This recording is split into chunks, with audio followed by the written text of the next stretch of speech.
जन्म और मृत्यु अटल है। मृत्यु के बाद अंतिम संस्कार जरूर किया जाता है। ये हिंदू धर्म के 16 संस्कारों में सबसे अंतिम संस्कार है।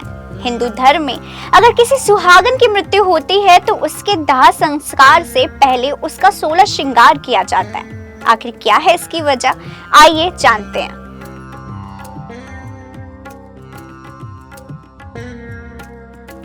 शास्त्रों के अनुसार अंतिम संस्कार या देह संस्कार इसलिए किया जाता है क्योंकि यदि आत्मा की अपने शरीर के प्रति आसक्ति बची हो तो वो छूट जाए, क्योंकि इसके बाद वो नए शरीर को धारण करती है या फिर स्वर्ग में चली जाती है।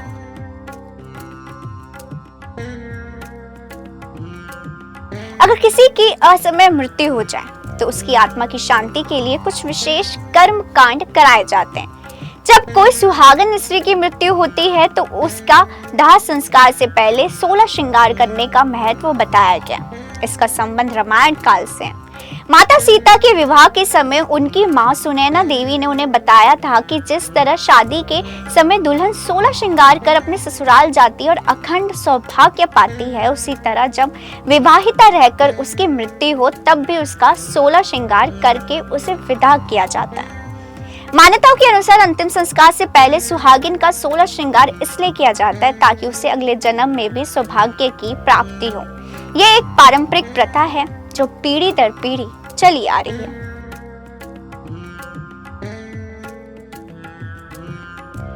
सौभाग्यवती सम्मान। हिंदू धर्म एक सुहागिन महिला का निधन उसके पति के जीवित रहते होना सौभाग्य का प्रतीक माना जाता है। ऐसी महिला को अखंड सौभाग्यवती कहा जाता है। इसके साथ ही अंतिम संस्कार से पहले 16 श्रृंगार करके उसे सम्मान दिया जाता है और ये भी दिखाया जाता है कि उसने अपने जीवन को एक सौभाग्यशाली स्त्री के रूप में पूरा किया। परंपरा। अंतिम संस्कार से पहले मृतक सुहागन का 16 श्रृंगार करना एक पारंपरिक प्रथा है जो पीढ़ी दर पीढ़ी चली आ रही है। देवी स्वरूप।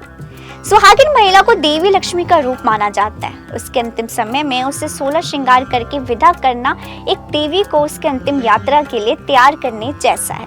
पति के प्रति प्यार और समर्पण। ये माना जाता है कि सुहागिन महिला अपने पति के प्रति आजीवन समर्पित रहती है।